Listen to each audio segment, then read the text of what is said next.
Another story I heard about myself. This one happened in high school. We had this teacher in high school whose kid went to our high school. His name was Mr. McNamara, and his son Jake McNamara went to our high school. He was a sophomore when I was a senior, so he was 2 years behind me.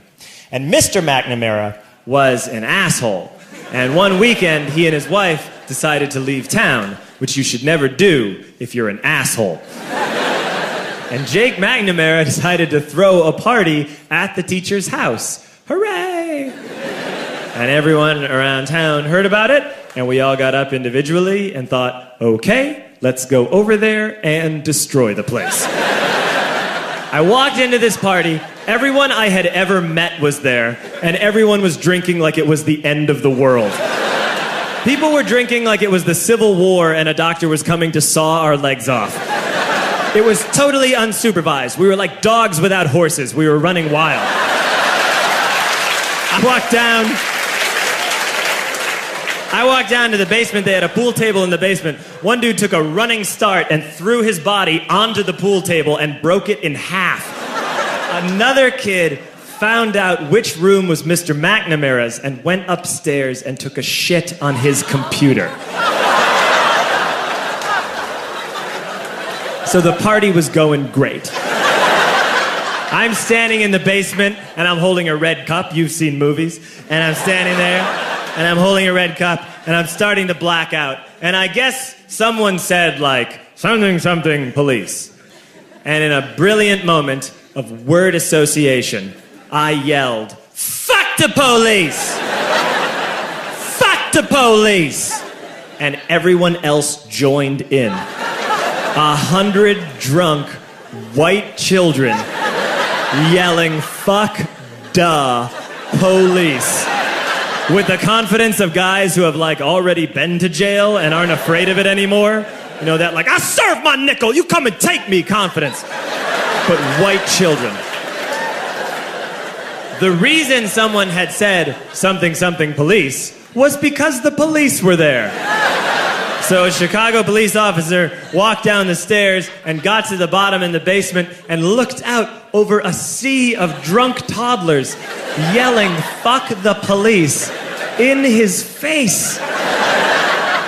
And he was almost impressed. He was like, wow. And then he leaned into his walkie-talkie and went, get the paddy wagon.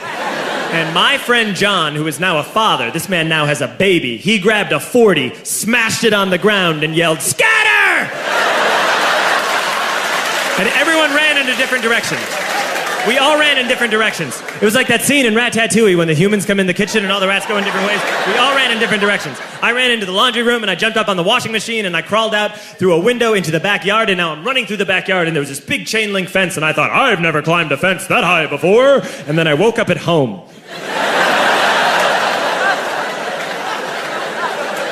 On Monday, I went to school because that's what we did back then. And I'm walking into the school building, and who do I see but Jake McNamara? And he says to me, hey, were you at my party on Saturday? And I said, no. You know, like a liar. And he said things got really out of hand. Someone broke the pool table. Someone took a shit on my dad's computer. But the worst thing, he says, the worst thing is that someone stole these old antique photos of my grandmother, and my parents are freaking out about it. And I had that thought that only blackout drunks and Steve Urkel can have.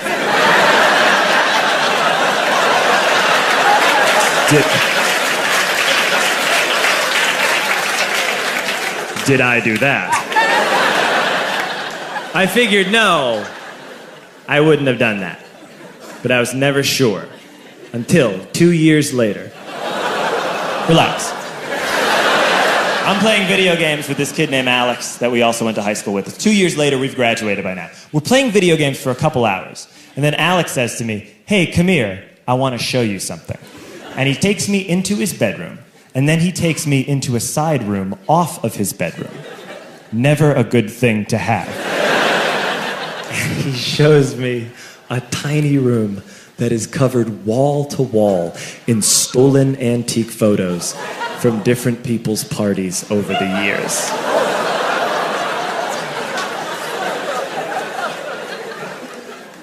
said, why? Why do you do this? And Alex said, because it's the one thing you can't replace.